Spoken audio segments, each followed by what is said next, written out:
Hello everyone. Today I am going to tell about scale of probability. For example, if we throw a dice, the outcomes are 1, 2, 3, 4, 5, 6. So total outcomes here are 6. So these are some probabilities of getting some events. So probability of less than 1, here less than 1 there are no numbers, so outcomes are 0. So 0 by 6, that is 0. So probability of getting 1 is 1 by 6, that is 0.167.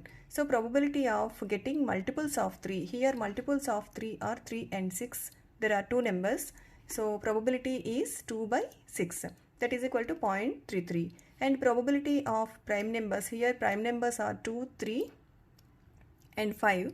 So there are three numbers. So probability of prime numbers is equal to 3 by 6, that is 0.5. Probability of getting less than 6, here less than 6 there are 5 numbers.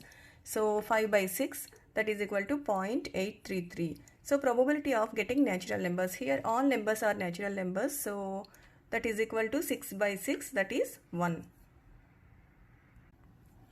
If you observe these probabilities of getting these events, these values are from 0 to 1. So same values you can show on a scale like this from 0 to 1. These are the probabilities. And the first one is 0. So this is impossible event, and the last one is 1. So this is a certain event.